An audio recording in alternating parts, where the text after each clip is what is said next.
आपण जानिथिबे वर्तमान सरकार आसी वर्षे हवा लगी गलानी आज नारी निर्यातना जो भली भाव में बढ़ी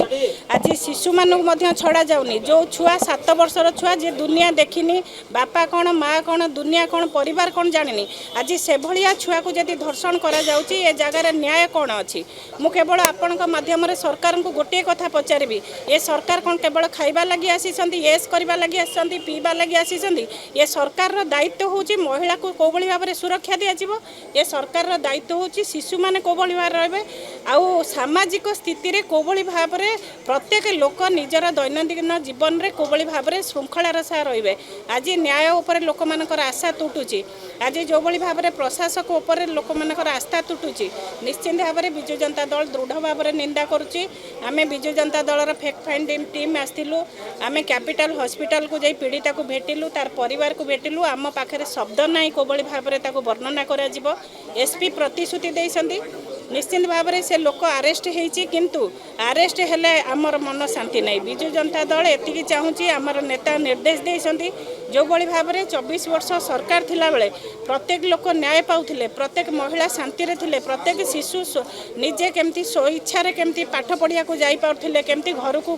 ठीक भाव में फेरुथिले आज कहीं प्रत्येक दिन एभली दुष्कर्म होची देखो जो आमे प्रोसेस करूछु मुख्य रूप रे सेटा ही थिला एंड आमे ऑलरेडी से काम आमे करूछु आमर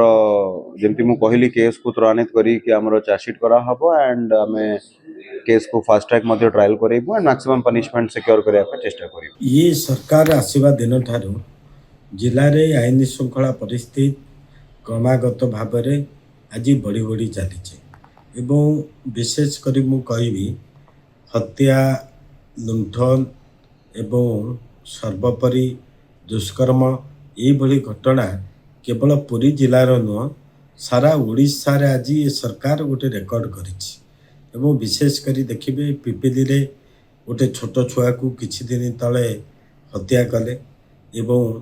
आज मध्य भी एनएच रे 2 दिन तले गोटे छोट 7 वर्षर छुआ को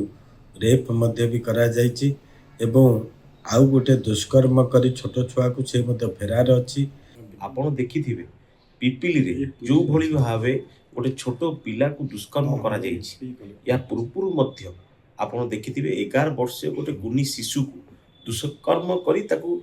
मृत्युवरण करा जाइथिला ताकू मारी दिया जाइथिला एवं गोटे छोट झील को गर्भवती करा जाइथिला केवल एतिकी नुह आईन श्रृंखला परिस्थिति भयावह अवस्था रे अछि तेणु ए सरकार डबल इंजिन सरकार जो कथा देइथिले जे सुरक्षा कथा आज कौन यह सुरक्षा मु आपण मान माध्यम से निवेदन करबा पई चाहिबी सरकार को पाखरे जे लोक माने आपण को वोट दैछंती तेणु लोक मानकर सुरक्षा मध्य आपणकर दायित्व सेति पई यत्नवान होंतु नचेत आगामी दिन रे एई जनसाधारण माने यार उचित जवाब देबे।